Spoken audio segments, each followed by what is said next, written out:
लोकी episode 1। Episode की शुरुआत में हमें न्यूयॉर्क के 2012 का समय दिखाया जाता है, जो कि एवेंजर्स एंड गेम का था, जहां एवेंजर्स लोकी को पकड़कर लिफ्ट से ले जा रहे होते हैं, पर क्योंकि हल्क काफी बड़ा था तो वो लिफ्ट में नहीं आ पाता, जिससे उसे सीढ़ियों से नीचे जाना पड़ता है। इधर जब टोनी टेज़रेक्ट का ब्रीफ केस लेकर वहां से निकलने की कोशिश कर रहा होता है, तभी हल्क सीढ़ियों से नीचे आ जाता है, जिसका धक्का लगने से वो ब्रीफ केस टोनी के हाथ से छूट जाता है और इस कारण से टेज़रेक्ट लोकी के पास पहुंच जाता है और लोकी तुरंत समय न गंवाते हुए टेज़रेक्ट की मदद से वहां से निकल जाता है। अगले सीन में हम देखते हैं कि लोकी मंगोलिया के रेगिस्तान में गिरता है, जहाँ पर कुछ लोग उसके पास आते हैं। इन्हें देखने के बाद लोकी एक बड़े से पत्थर पर खड़ा हो जाता है और उन लोगों से कहता है कि हमारा नाम लोकी है और हम यहाँ एसगार्ड से एक नेक इरादे से आए हैं। तभी वहाँ अनजान दरवाजे से आते हुए कुछ सिपाही दिखाई देते हैं, जिनमें से एक कहती है कि समय रेखा में फिर से छेड़छाड़ की गई है और हमें विद्रोही की पहचान हो गई है। वो लोकी से कहती है कि हम टाइम वेरिएंस अथॉरिटी से हैं, तुम्हें समय रेखा में छेड़छाड़ करने के जुर्म में गिरफ्तार किया जाता है। लोकी की इस बात को सीरियस न लेने पर वो लोकी को एक जोरदार पंच मारती है और उसके गले में एक अजीब सा पट्टा डाल के अपने सिपाहियों को कहती है कि टाइमलाइन को फिर से रिसेट कर दो।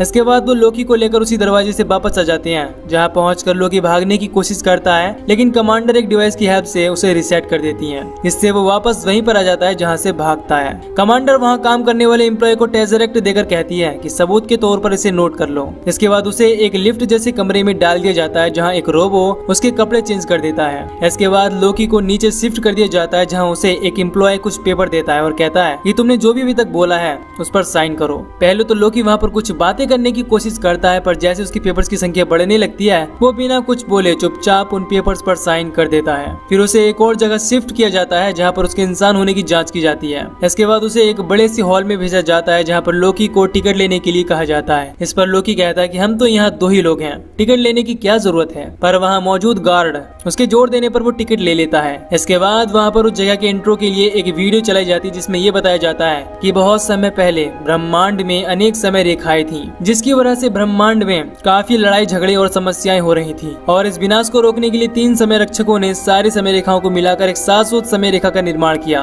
और जब कोई आपके जैसा वेरिएंट जो समय रेखा का पालन नहीं करता और शॉर्टकट लेने की कोशिश करता है, इससे बहुत सारी समय रेखाएं हो जाती हैं। लेकिन इससे परेशान होने की कोई जरूरत नहीं है, क्योंकि ऐसे विद्रोहियों को पकड़ने के लिए हमारे समय रक्षकों ने TVA का निर्माण किया है, जो उन विद्रोहियों को पकड़कर उस टाइमलाइन में सेट करते हैं और फिर उन पर मुकदमा चलाया जाता है। और लोकी को यहाँ ये भी पता चलता है कि उसके ऊपर अब मुकदमा होने वाला है। इसके बाद हमें फ्रांस में 1549 का समय दिखाया जाता है, जहाँ पर TVA की कुछ सिपाही मारे गए होते हैं। इसका इन्वेस्टिगेशन TVA का एक एजेंट कर रहा होता है, जहाँ उसे पता चलता है कि ये इस हफ्ते का 6वां हमला है, और साथ ही ये भी पता चलता है कि हमला करने वाला सिपाहियों का रिसेट डिवाइस भी ले गया है। तभी उन्हें वहाँ पर एक छोटी बच्ची दिखाई देती है, जिससे एजेंट हमला करने वाले के बारे में पूछता है। हालांकि वो लड़की कुछ बोलती नहीं, पर वो एक तस्वीर की तरफ इशारा करती है, जो कि शैतान की जैसी दिख रही थी। इसे देखकर वो एजेंट कहता है कि डरो मत, वो हमसे डरता है। इसके बाद एजेंट मोबियस को उस लड़की के पास से एक कैंडी मिलती है, जिसे वो अपने सिपाहियों को देकर कहता है कि पता लगाओ ये कहाँ से आई है। तभी वहाँ पर TVA का एक एम्प्लॉय लोकी की फाइल लेकर आता है। फिर हमें कोर्ट को दिखाया जाता है, जहाँ पर जज रेवोना लोकी से ये पूछते कि तुमने टाइमलाइन का उल्लंघन किया है, क्या तुम्हें अपना जुर्म कबूल है।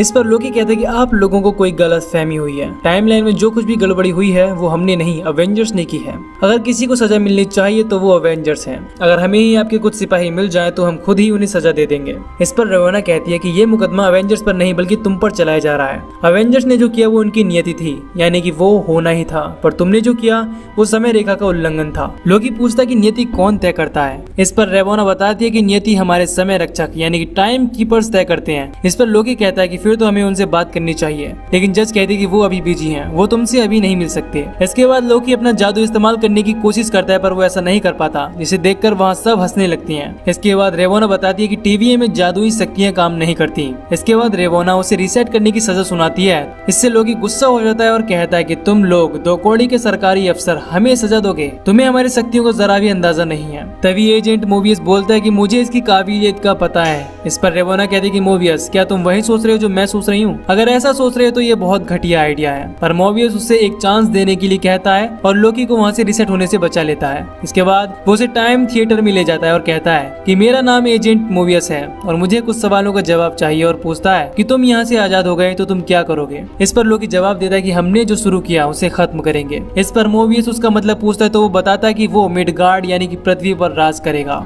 इसके बाद मूवीज कहता है उसके बाद क्या, खाया पिया और खत्म, क्या तुम्हारी बस इतनी ही जिंदगी है? इस पर लोकी कहता है कि नहीं, इसके बाद हम 9 रियासतों पर राज करेंगे। इस पर मोबियस उसे ताने मारता है और कहता है कि एक लोकी जो इतना कुछ कर सकता है वो सिर्फ राज क्यों करना चाहता है। लोकी कहता है कि नहीं, हम तो लोगों की परेशानियों को कम करना चाहते हैं। तो मोबियस कहता है कि तुम्हारे राज करने से लोगों की परेशानी कैसे दूर होंगी? लोकी कहता है कि लोग सबसे ज्यादा अपनी आजादी से ही परेशान हैं, हर चीजों को चुनने की आजादी, और तुम्हें जानकर ताज्जुब होगा कि लोग हमेशा गलत ही चुनते हैं। इसके बाद एजेंट मोबियस लोकी को उसका लाइफ टेप दिखाता है जिस पर लोकी पूछता है कि ये क्या है। मोबियस कहता है कि ये तुम्हारी करतूतों का प्रीमियम कलेक्शन है, और फिर कहता है बात कमाल है कि तुम बात तो राज करने की करते हो पर तुम्हारी किस्मत में हमेशा हार ही नसीब होती है। इसके बाद मोबियस उसे न्यूयॉर्क में उसके द्वारा किए गए हमले से हुए लोगों के नुकसान को दिखाता है और पूछता है कि तुम मेरे एक सवाल का जवाब दो कि क्या तुम्हें लोगों को कष्ट देने में, परेशान करने में मजा आता है? लोकी कहता है नहीं, हम जो करते हैं वो तुम्हारे समझ के परे है। इस पर एजेंट कहता है कि तुम कहते हो कि तुम शरारतों के देवता हो पर तुम्हारी हरकतें तो कुछ और ही दिखती हैं। तुम पकड़े जाने पर हर बार अपनी हरकतों की वजह से बच जाते हो। अब तक लोकी बहुत परेशान हो जाता है और कहता है कि आखिर तुम हमसे चाहते क्या हो?